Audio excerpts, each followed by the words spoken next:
Good afternoon. My name is Nick Katsanos, and we are here today with the Independent Voice. It comes to you from South Carolina, the great state of South Carolina, Horry County. We moved here 15 years ago because we fell in love with the culture, the climate, the low taxes, and the way of life. It is sad for me to say, after 15 years, I have seen an erosion, overbuilding, infrastructure problems. This interview is about candidate John Cassidy. He is running for the newly created seat, District 61. Please, John, welcome to the show and tell us a little bit about yourself. Well, thank you, Nick. Appreciate the opportunity to share my story. And, a little bit about about me is that I'm come down from New Jersey, 1986 to go to coastal Carolina and finished up coastal Carolina, and a buddy of mine from school and I were talking at the end, and we decided to enter to entrepreneurship. We were young guys, kind of didn't know the world yet, and thought that, man, that's got to be easy to have your own business. So that was 30 years ago, and me and that guy, his name's Scott Creech. He's like my brother, like my best friend, and we're still in business together now with our company, Duplicates Inc. And we're a print marketing firm, and we went from a little tiny one office copy with a copier to a commercial print firm.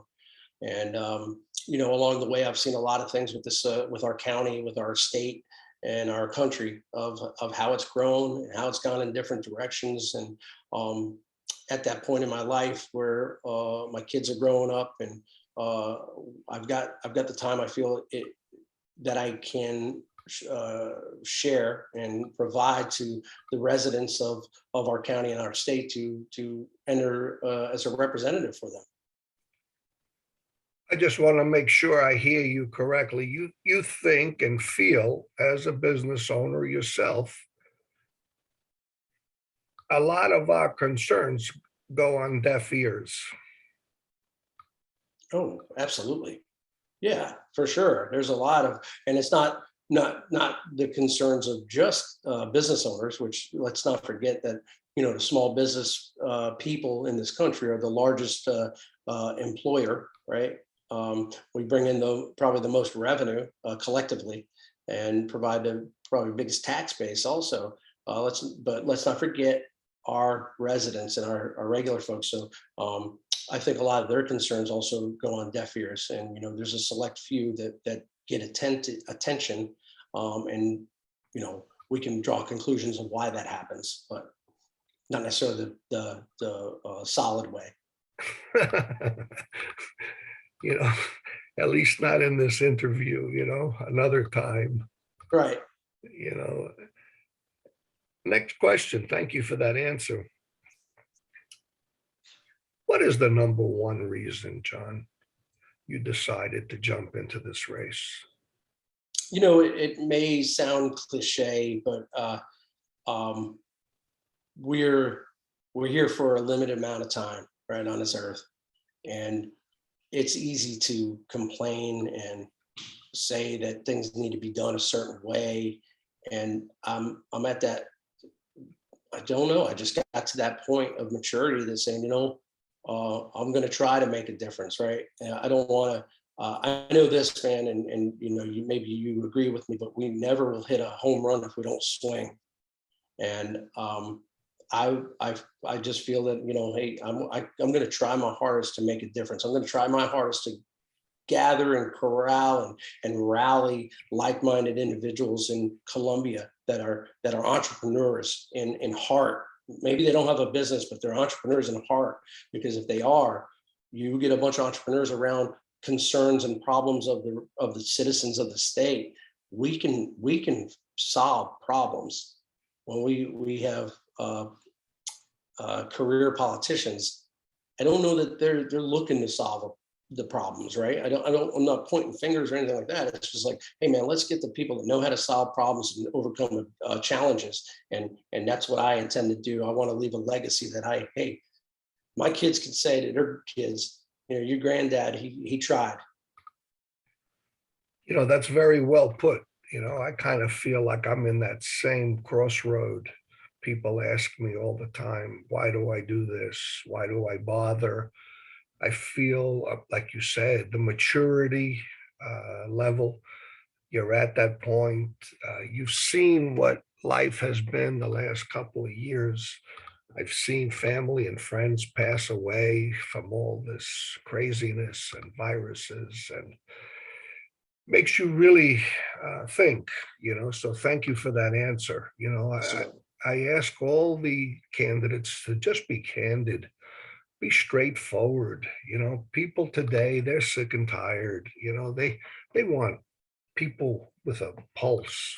So thank you for that answer. Our next question for John Cassidy. Election integrity. Does John Cassidy feel that do you feel South Carolina, do you feel comfortable with the election process in South Carolina? well, and first, as you know, I want to be transparent. I don't know the ins and outs of our election process in all the counties or anything like that. I'm familiar with where I vote. Right, never been in politics Right. on this side of it. From my experience at my precinct and where I vote, the process is always I always vote. Look at my voting history. Every election I vote, it's always been the same. It's never been where especially when it come out in the news, it's in our head about election process could be tampered with. So as normal people, I'm trying to think, man, how can someone tamper with this stuff? And I don't know what happens after those computers leave the area, but while I'm there, I know that it'd be hard to tamper with it while I'm there. Now, when it gets outside of the precinct and it gets taken to the election commission to be tallied up, I don't know what takes place there. If there's not a good check and balance system in place, and this is where what comes into when I say you get entrepreneurs and business owners involved in coming up with systems and processes. If there's a breach there, and if it's a weak and can be tampered with, you get some of folks that have inventory control issues, they'll tell you how to lock this thing down, right? It could be, so if there's a problem, Nick, absolutely, we can fix it. We got to get the right people to create those processes. Am I happy? So to answer your question definitively, am I happy with what's going on? To my knowledge, I'm okay with it. I'm hearing more and more people ask your question. So now I'm starting to say, hey, there must be something going on that this question is arising, and I need to look into it deeper to find out. Thank you. Upon looking into it to find out, would John Cassidy be in support of going back to paper ballots? Well, I would be in support of looking at alternative voting processes. Now, and I'm a printer, so I believe in paper, right? So now, are paper ballots the fix all? Well, I don't know that, right? And I'm going to be the first to let you know if I don't know something. I'm not going to try to sugarcoat it and tell you what's up. What I do know, though, there's a paper shortage, and to consider those things when we're making a decision like that, well, we know this, as long as history has been, mankind's been around, people have always looked for ways to cheat the system, Yes. whatever that is. And be it voting, be it lottery, be it whatever it is, right? And so no matter what system we do put in place, there's going to be the bad guys out there that are going to try to break the system. That's saying it, like we said, candid. You're candid, and that's the most important thing. Like myself, if I don't know something, I don't know. I ask for help. It makes me wiser, I think, and smarter to ask for help as opposed to falling on my face. If John knows how to do something better than I do, why not learn from John? So, Absolutely. yeah, thank you for that answer. That's the one of the things, and I don't mean to get off topic, but one of our my positions is I I got 53 years old, and maybe the smartest thing I can tell you is that I don't know what I don't know. I'll know it when I hear it, and instead of me making a decision of what I think when I'm in Columbia, I really need to make the decision of what our residents think, right? So I have my own opinion, and I'm one of the residents, but I'm only one. I need to know what our community thinks. So if they think that there's a problem, let's address it. And if there's new legislation about paper ballots or other alternate types of voting, let me present that to our constituents and say, hey, what do you guys think of this? Rather than me say, this is the way I think it needs to be. I think that I believe in my heart, I need to ask our constituents what they think. You mean you actually believe in transparency? I haven't been in business for 30 years because not believing that, that's for sure. Oh, I love that word, and Yeah, uh, a lot of these politicians that are in for 10, 20, 30 years, you can't get nothing transparent out of them. And the people like us, we become asphyxiated to trying to figure out what they're hiding, and yeah, they may not be hiding anything, but it just sends up a red flag. Why are they avoiding us? How come they don't come to events? We have Republicans now, running for Congress who've missed 15 events. What are they saying to those Republican voters that, show up at these events? right. So thank you for that answer. Absolutely. Our next question has to do with the Second Amendment. John Cassidy supports the Second Amendment. Absolutely. Will John Cassidy actively support the Second Amendment when elected to office? Absolutely. Yes. Will John Cassidy support open carry? Yeah, it's part of the Second Amendment. It's um, so there's two parts, and I'm not dodging this at all, is that I believe in the Second Amendment. I believe in concealed weapons.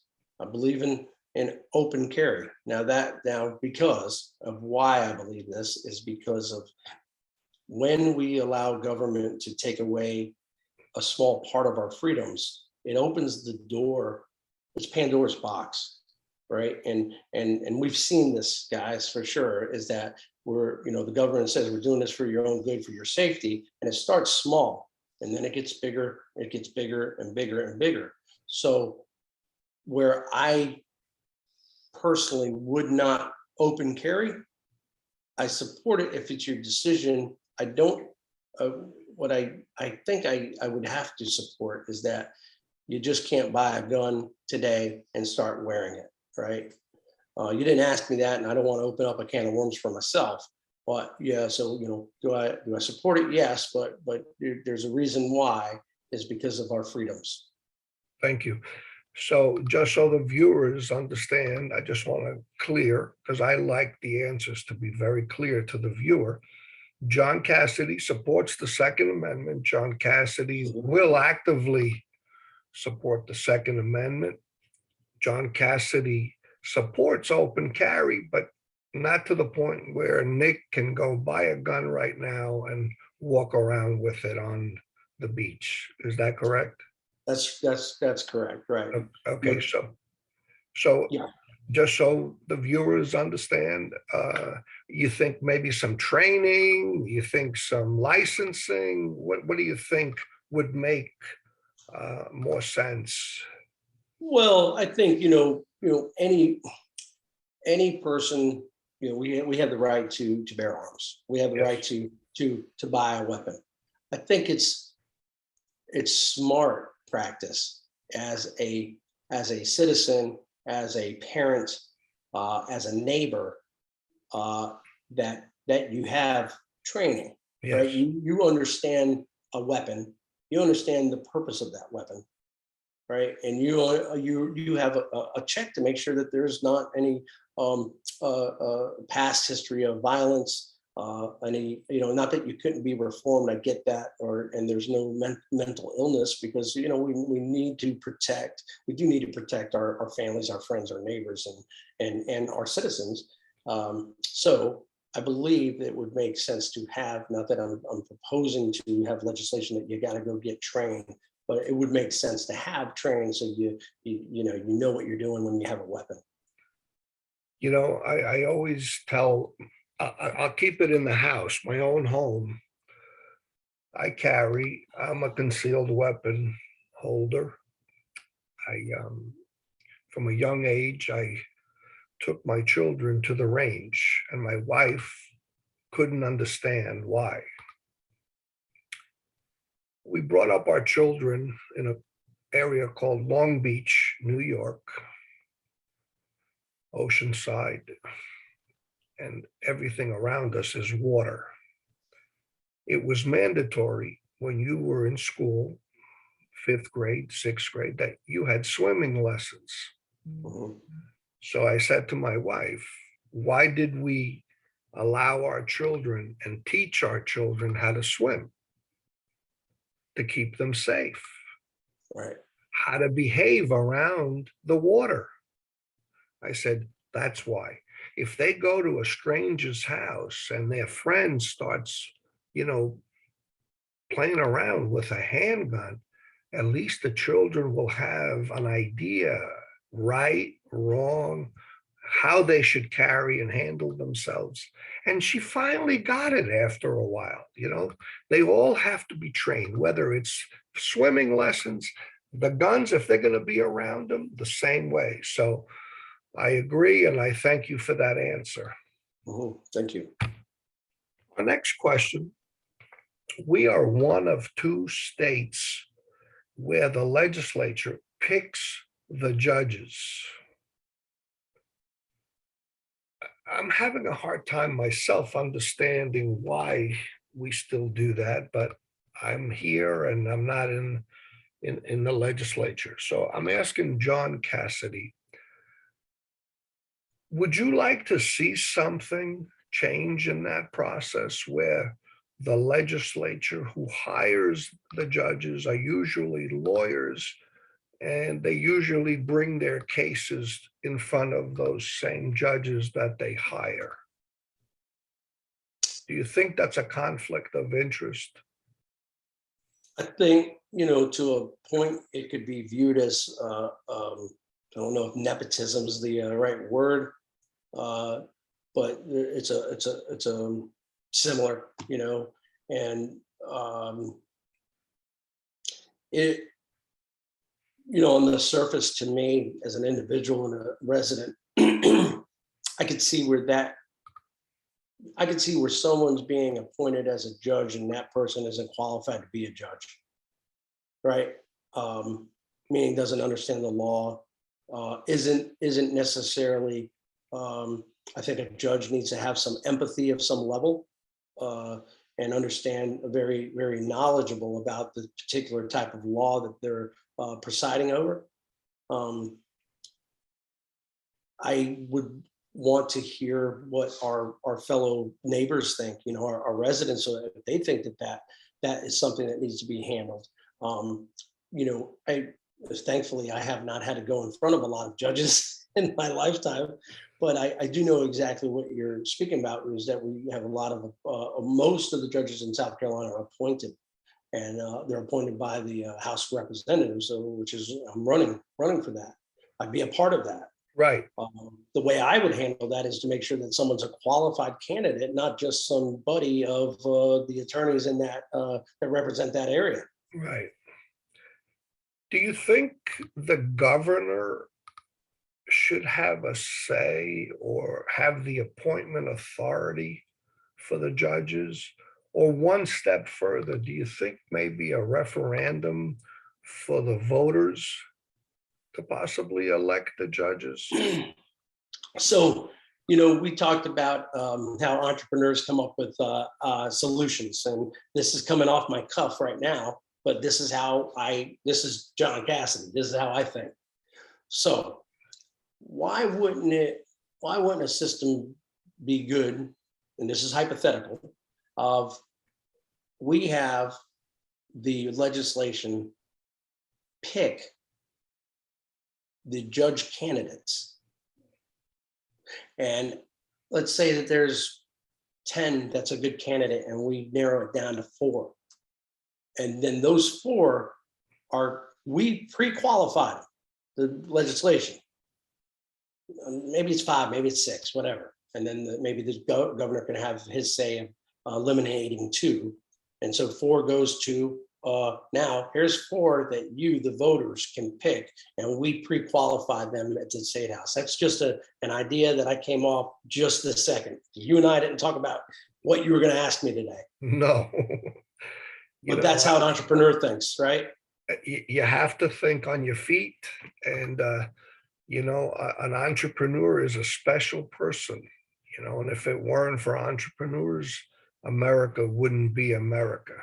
That's right. So I thank you for answering. These are some difficult questions, for somebody who's not a politician.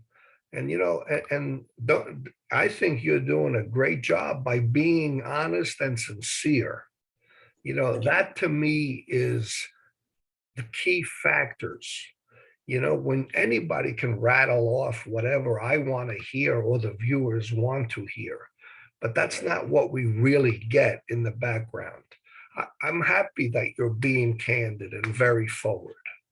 Well, thanks, man. This is me. This is how I am. And that's a good thing, because, I'm very similar in that way.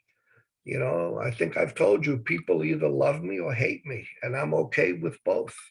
Right. I'm still going to speak what's in my heart, No, everybody loves me. Oh, Lord. Our next question. What is the role of a state representative? It's a great question. And my understanding is that I have a personal belief, and then there's probably a book definition. I believe that a state representative should be ready, willing, and able to embrace their duty and responsibility that they're making this commitment to not only their family, right? Because it's a demanding schedule, but to my neighbors, to the people that I don't even know that are in my district, that I am going up there to represent them. I'm not going up there to represent anyone that contributed to my campaign from a monetary standpoint. If they're in my district, I'm representing them. Now, how do I represent them? Not what I think's best, but what they tell me is best. From the beginning, of this campaign, and my approach was to reach out to people that I know that are in business. Now, I might not be friends with them, but I know them, and I know they're successful, or that they are leaders in their community. And I want those folks to be part of my team as counsel when something comes up that I don't ask the guy to the left of me or to the right of me how to vote on this thing. I want to be able to bring this legislation back and talk to my council and say, guys, girls, what do you guys think that this means? How does it affect you? And let's collectively come up with a decision and then make my vote off of what they're sharing with me and also my conscience. So that's what I believe a representative should do. Thank you Did for that answer that. your question? Thank you for that answer, John. Yeah. You know, when you include the voter, to me, it's a home run. You know, so the constituents, you know, being included, you know, there'll be a big hurrah, you know, in this district, you know, because I speak to a lot of people in and out, and everybody feels disenfranchised by the majority of representatives. And that's a very sad thing for me. A lot of people just vote to go along to get along, you know, and it's sad. It's very sad. You know, that's not the America I want. That's not the America that took me and my family in 1967, you know, and I'm indebted to this country because it gave us opportunity, you know, for that American dream. That's what I want back, you know. Let's touch base on just a little bit on this overbuilding infrastructure, I-73. I'm here 15 years and I've heard about I-73. Every candidate, whether it's a councilman, a state rep, congressman, US Senate, has promised the voters if they vote for them, they're going to give them I-73. I myself, John, I'm against I-73 in the way it's constructed right now. I'm not against an interstate. I'm just against how it's constructed. No plan, no money, just a lot of promises. What does John Cassidy feel about I-73? I'm sure you've heard about I-73. No, absolutely. So, you know, I've learned a lot, and I'm indebted just, you know, for this journey. I've learned a lot about these different these different things and what people, the candidates, go through, and I respect that. I-73 is a hot topic. You know, recently it died, you know, at the in the State House, right? So that tells me something. It tells me that the current delegation that was for it couldn't sell it, right? You couldn't sell it and show. You got to remember, as a state representative, we're not just, yes, I'm there for 61 and then Horry County and then the state. So we couldn't sell it, or it wasn't sold from the supporters in the State House, how it would benefit all of South Carolina or more of South Carolina than just Horry County, right? So what's the benefit? Now, I could tell you a benefit, but that's not what you asked me. So we can address that at a different time. It's hard for me, if I was in the State House at the time that this was up for vote, it'd be hard to vote for it the way it was proposed when I see current situations where businesses are shutting down seasonally now because of flooding of our current roads. People can't get to their houses because of the current roads because of flooding. And so to support new building with money that could be used to fix current situations that are very unfavorable would be hard, right? That would be hard. That's a personal opinion though. You know, now what I hear from the folks out there is that, when I say the folks out there, when I hear from the residents, my neighbors, the majority of them aren't for it. You know, they're not for I-73, they're for, but let's focus on our current roads. Now, I believe that there's, you know, there's somewhere in between there that once again, I keep going back to entrepreneurship. I know this, that we can get most things done collectively, right? So you can get new roads built and help that, but then without a plan, without a business plan that's a living, breathing thing that can adapt as we grow, because different variables will happen. We're setting ourselves up for failure. You build the best roads you can possibly build, an interstate to bring into Horry County. What do we do when they get here? We just bombard our local roads with more and more traffic. That makes it unfavorable for the tourists that are coming, and it makes it unfavorable for the residents, and it just creates more chaos. So we need to have a bigger plan that's not just about an interstate. How are we going to deal with them here? So I went off on tangent a little bit, but no, let the people, let the voters know. This is all about you. People need to get to know who John Cassidy is. And that's very important to me. This man is crazy. Every candidate should have a voice, because you're expressing your voice to me, to the voters, to the future generations, to people who are considering, jumping into a race. All of you guys become role models, because we need better role models for the future of the grandchildren, children, and so on. Yeah. So don't think you're wasting time. Very important. Be straight, be candid. Show us that, you can work on the fly. Show us that you have the ability to work with other people, but you won't, be swayed, is basically what you said. You're not going to be bought. You're not going to take money and give somebody favors. You want even the little guy to be heard, and his voice and her voice to be heard, is what I'm understanding. That's right. That's right. And that to me is worth more than, a big politician. What good is that if I can't talk to them, reach them, hear from them? I think it's important to share with people is that transparency doesn't mean just knowing my background, knowing the ins and outs of John Cassidy.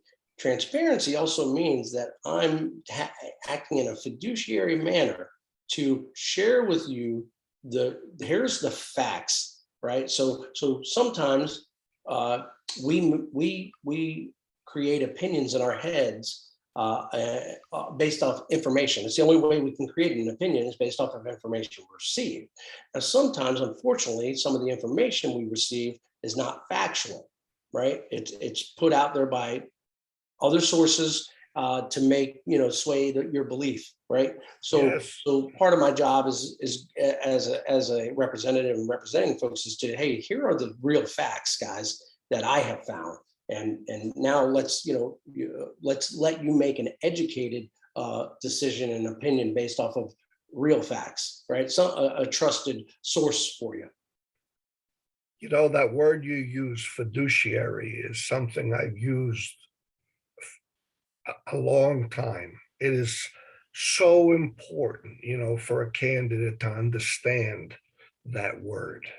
Whether the president, the governor, when they work for the people, they have that fiduciary responsibility. It's not about John's neighbor or John's friend or, whatever it may be. For folks that don't know what that means, is it's acting in your best interest. Yes. Not what I think is your best interest, but what we realize and define as your best interest collectively. John, if I could feel you're a breath of fresh air. Thanks, man. Thank you. I know it might sound corny to some people, but I've interviewed a lot of candidates, and you could tell a little bit about a person, and especially, when you're not easy on them. And that to me is very, very important. these politicians that are bought and paid for, they get the questions prior to the interviews, prior to the debate stage. I mean, it's terror. It's smoke and mirrors. Yeah. This whole thing with Tom Rice. He was a somebody that was censured by our party, by the people of South Carolina, and he's on a debate stage. I mean, it's like, you know, other people, it frustrates me. Mm.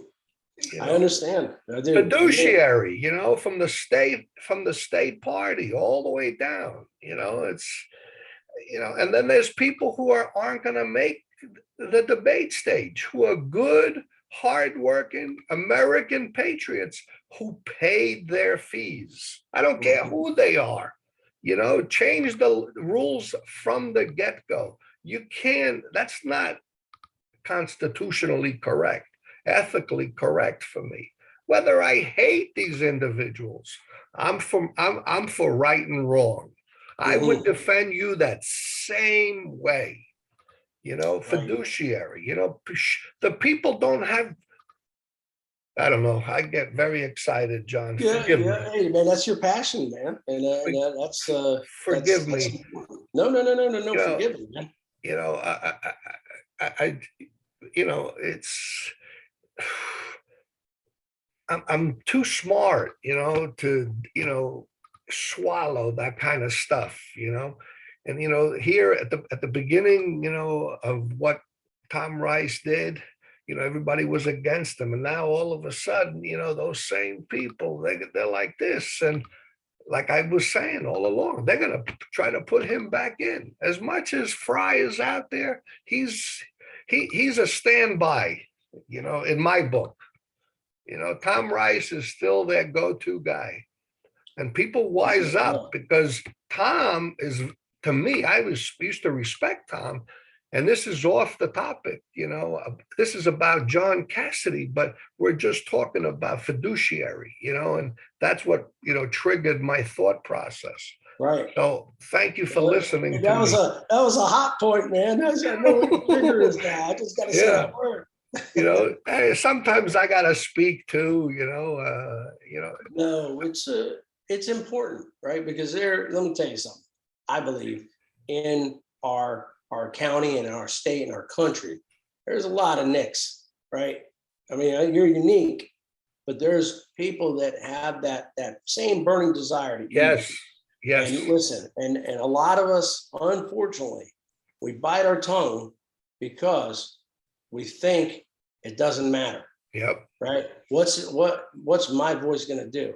And that's unfortunate that we think that way. And I understand it to a point. I've thought that way for many years, and that's why I'm here today, is because I think it does matter. I think that we can rally together, just like any other group of people that have the same belief, and we want to express that belief to folks in a friendly, threatening way. But we unfortunately we tend not to get together, and we need to.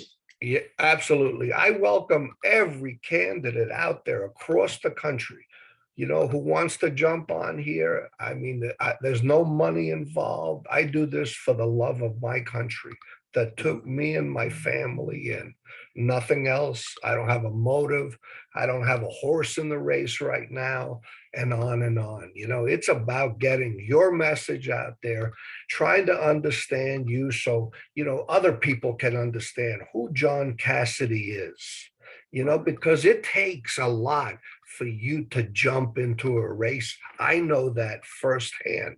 And you just said the key word before. You've learned a lot, in a little short time. And, so I respect, at the same time, I respect all these candidates out there, incumbents or new, I respect, but I'm still gonna voice, what I feel is wrong. Right. I'm sorry, but that's who I am. Man, don't be sorry. No, I Yeah. think that we So should. I really, really admire you taking the time out, John, really, because you're busy running a business, your family, and I admire your straightforwardness, being candid. Where can the voters get in touch with you if they want to help your campaign, make a contribution, or any of that? Well, thank you. Thank you for having me, and the opportunity is great. And I want to hear from folks. So, what we did, I'm going to share just a quick little tidbit. Is Take your time, share everything. well, thanks. It was very hard to find a map of our new district. Now, there's a couple out there.